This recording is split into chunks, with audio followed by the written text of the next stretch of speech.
비과학적인 사실들과 가짜뉴스가 공익을 해칠 때 나서는 건 과학자의 의무다. 백신의 신뢰성 확보가 뭔가 이렇게 이슈가 됐을 때 과학자들이 어떤 역할을 또 해야 되는지. 언론과의 싸움이거든요. 지금은 굉장히 열심히 해주신 건 아는데 언론에 매우 의존적이거든요.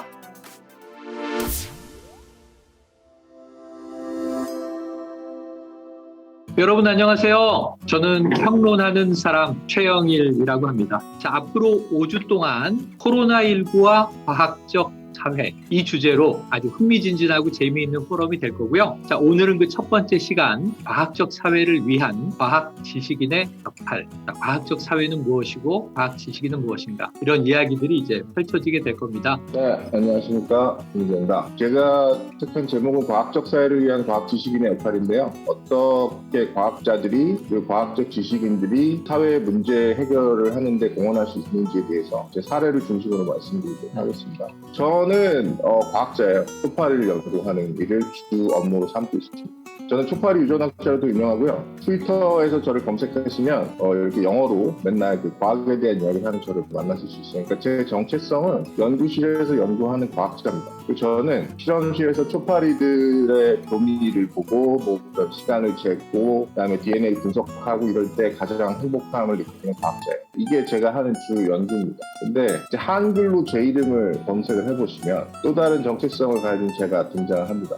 저는 2008년에서 2009년경부터 국내 여러 매체를 통해서 과학과 사회에 관한 이슈들에 대해서 굉장히 많은 글을 써왔습니다. 예를 들어서 과학적 그 문제들, 유사과학이라든가 이런 문제들이 있을 때라든가 아니면 과학 정책 같은 게 잘못되어 있다든가 아니면 한국의 과학 기술이 더 발전하기 위해서 중요한 대안 같은 게 있다든가 할 때 여러 매체를 통해서 꾸준히 글을 써오고 있습니다. 지금도 일주일에 한 편 정도씩 글을 계속 쓰고 있고요. 그러다가 제 인생에 변화가 일어나기 시작한 게 2018년, 19년인데요. 모 유사과학 단체가 있는데요. 뇌과학이라고 현혹하는 그런 유사과학 단체가 있었습니다. 그 유사과학 단체가 실제 한국 과학자들을 현혹해서 자기들의 어떤 제품을 파는 데 사용한다던가 본인들의 유사과학 그 컨퍼런스를 후원하게 한다던가 이런 일이 생긴 거예요. 그래서 제가 그 단체를 비판하기 시작했습니다. 비판했고 칼럼을 쓰고 그 다음에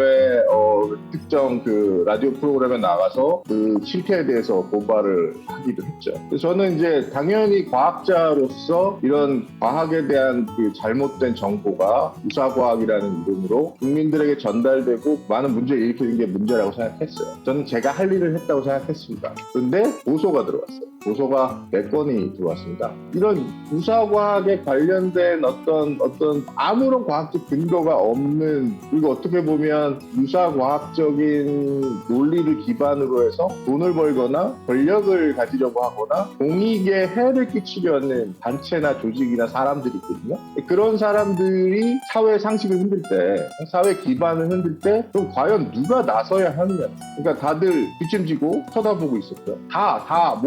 모든 단체가 아무 일도 할 수 없었습니다. 그러니까 이런 일들, 과학이 사회에 중요한 어떤 기반과 상식을 제공하는 일들에 대해서 그런 기반을 흔드는 일을 과학자의 임무로 삼고 있지 않았다는 뜻입니다.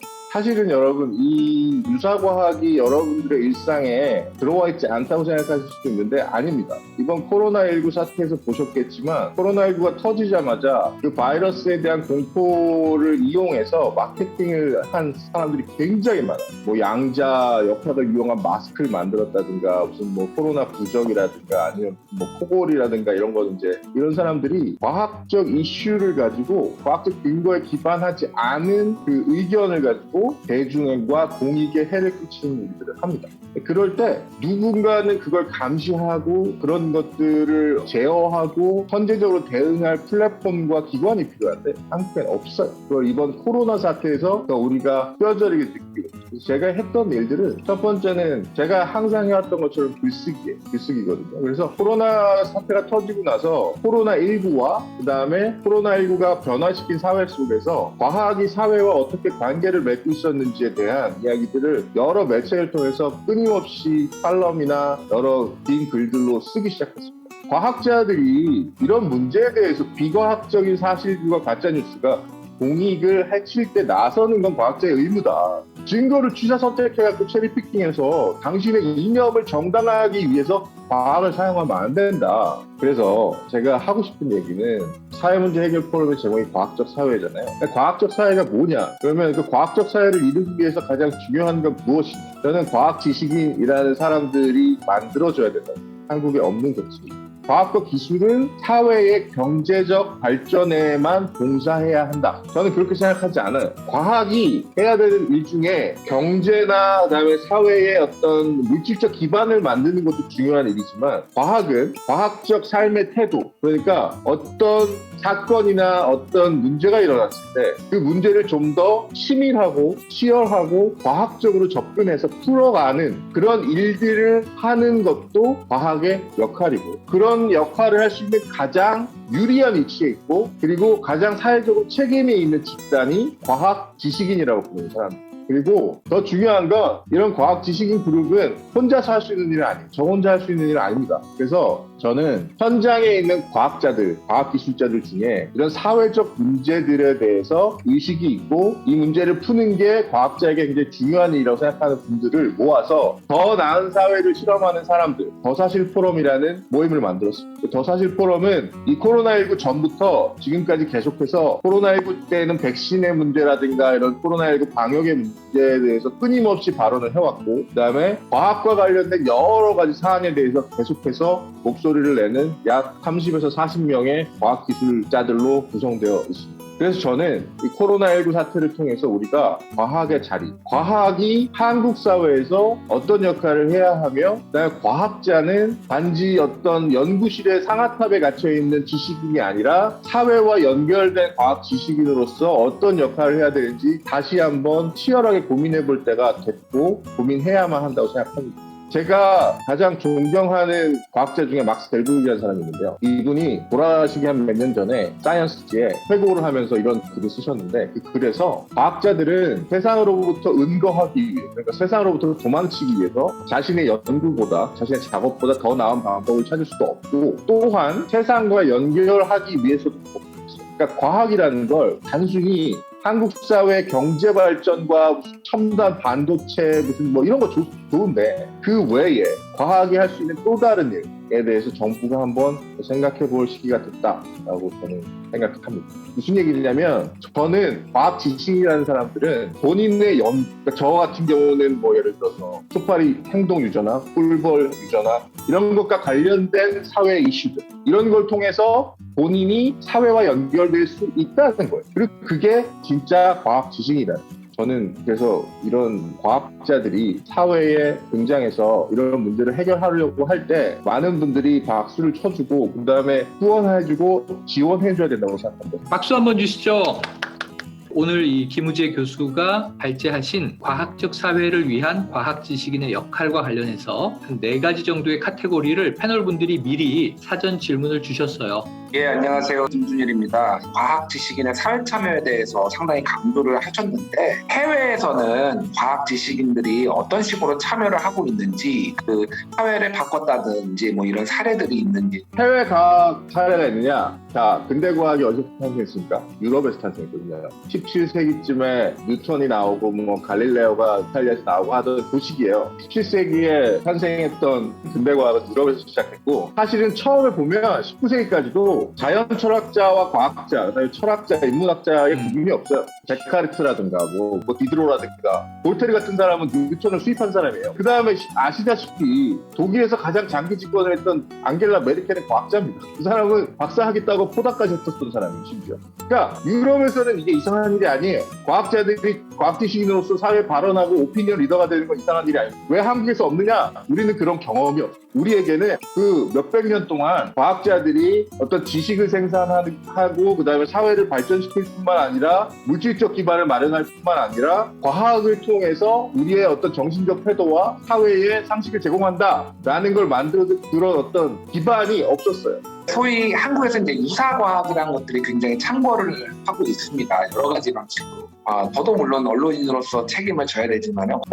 왜 과학자들은 그동안 유사과학에 대해서 적극적으로 대응을 안 해왔는지, 그리고 앞으로는 좀 어떻게 해야 할 필요가 있는지에 대해서 의견을 듣고 싶습니다.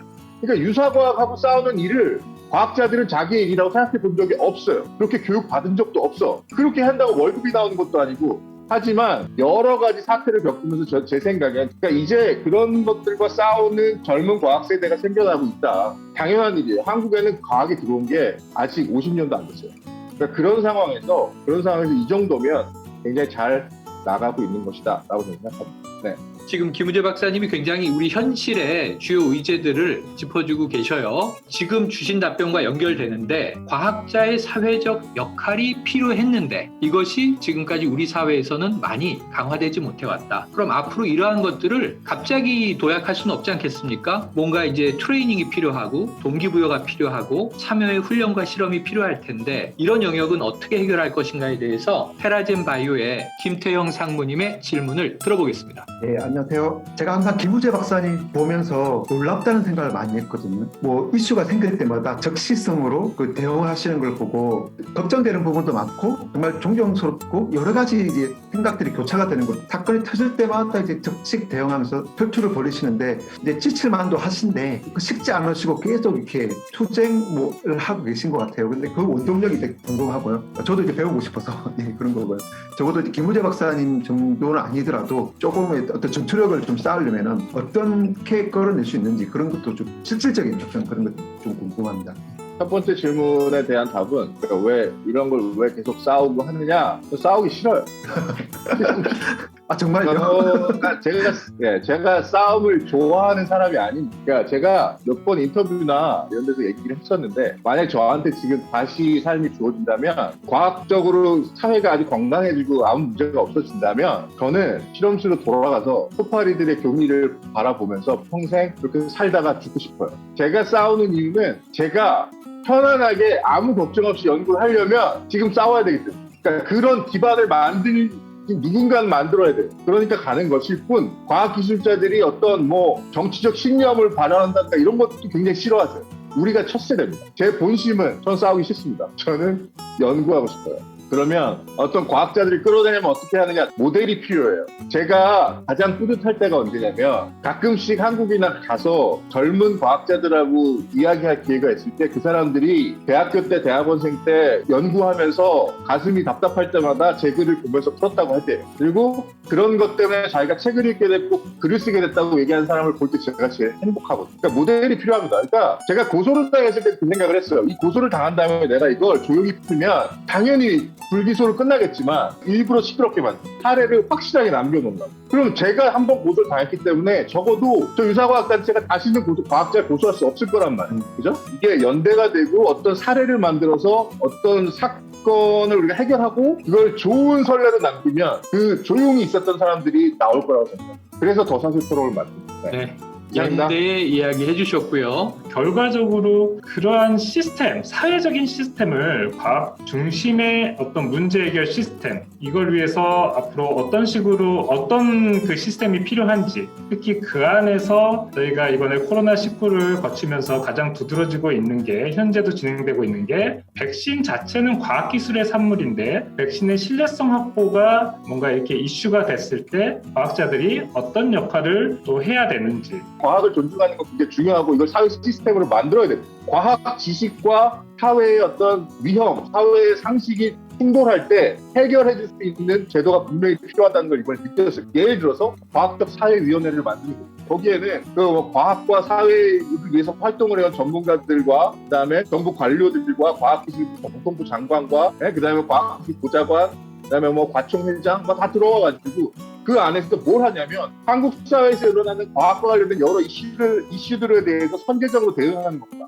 최근 들어서 제가 제일 많이 분노하고 또 막 페이스북에 글을 쓰는 이유 중에 하나가 언론과의 싸움이거든요. 그러니까 모르겠습니다. 그러니까 이제 과학이라는 부분을 언론에서 다룰 때 또는 의학이라는 부분을 언론에서 다룰 때 우리 언론이 이런 과학 또는 의학 또는 백신 이런 부분들을 제대로 다룰 수 있는가라는 부분에 있어서 상당히 이번에 정말 많은 실망을 작년에 이제 독감과 관련해서 사망자 발생했을 때 언론이 대했던 태도가 그대로 이제 코로나19 백신 접종하는데 그대로 벌어졌어요. 다만 한 번 겪었기 때문에 오히려 백신 접종 시작하면서 동시에 이제 동시다발적으로 이건 아니다. 언론 그렇게 보도하면 안 된다. 이렇게 노력을 하긴 했는데 특정 백신이라든지 어떤 그런 부분에 대해서 좀 이제 그런 얘기를 하는 이제 언론 이제 보도들이 상당히 많고, 보도의 양도 백신마다 똑같은 일이 벌어졌는데도 어떤 쪽은 되게 과하게 쓰여지고 어떤 때는 조용하게 쓰여지고 이런 부분들을 계속 보게 되면서, 그러니까 의학자나 과학자들이 이런 상황에서 어떻게 대응해야 되는가, 그러니까 사실 고민이 되는 부분이에요. 그러니까 사실 환자도 봐야 되고 저희는 뭐 백신과 관련돼 있는 부분들에 대해서는 자문줘야 되고 뭐 이런저런 얘기를 다 하고 있는 상황인데, 언론과도 이렇게 뭔가를 이렇게 대척점에 서야 되는 상황들이 된다는 게 상당히 좀 안타깝기도 하고, 아니면 저희가 사실 요새는 오히려 과학자나 의학자들이 언론이 계속 문제다, 언론은 이래야 된다라 자꾸 얘기를 하는데, 거꾸로 언론이 생각하는 올바른 이 코로나 시대의 과학자나 의학자는 어떤 사람인지 정말 듣고 싶거든요. 첫 번째는 과학자들이나 뭐 의사분들이 전체적으로 너무 몸을 사린다.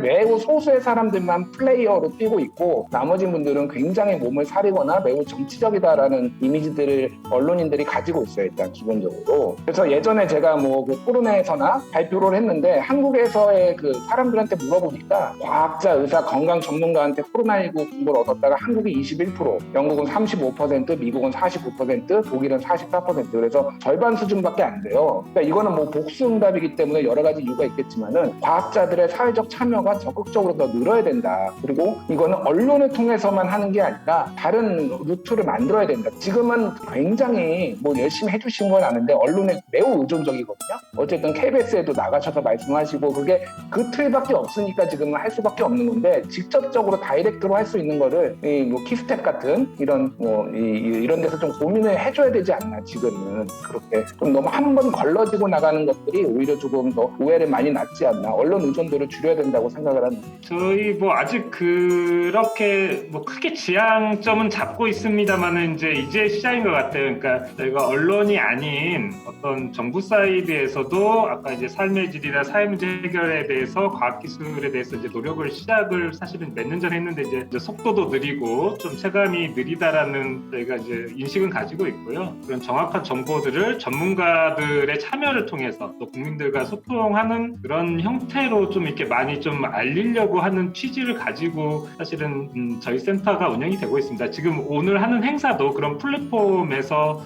처음 시도를 해보는 겁니다. 그래서 처음이라서 제가 지금 심장이 쫄깃쫄깃해지면서 이걸 듣고 있는데요. 네. 그러면서도 이제 많은 깨달음과 또 이렇게 좀 방향성이 구체화돼가는 것 같습니다. 그래서 그런 것들은 조금 속도가 느리지만 기다려 주십사 하고, 또 그 과정에서도 계속 구체적인 방법을 찾아보겠습니다. 바이든 정부의 사이언스 퍼스트, 또는 이게 또 한편으로 생각하면은 사이언스 포 팔러시의 관점이거든요. 그동안의 과학기술 정책은 팔러시 포 사이언스, 그러니까 과학기술 자체의 어떤 활동에 집중하는 정책이 주였는데, 사실은 이런 사회 문제 쪽, 경제 사회 쪽에 연결이 되기 위해서는 팔러시 포 사이언스가 아니라 사이언스 포 팔러시, 그러니까 사회 경제 전반적인 것들을 위해서 과학기술이 어떤 역할을 해야 되는 건지를 같이 고민을 해야 될 것 같습니다. 과학 지식인들이 좀 우리 사회에 기여하기 위해서는 앞으로 좀 건강한 논쟁이 촉발될 필요가 있다는 점에서 김우재 교수님 멋진 발표 감사드리고요. 또 오늘 열띤 토론해주신 패널 여러분, 앞으로의 활약도 기대하고요. 오늘 포럼은 여기서 막을 내리도록 하겠습니다. 여러분 고맙습니다. 함께 인사해 주시죠. 안녕. 다음 주에 만나요.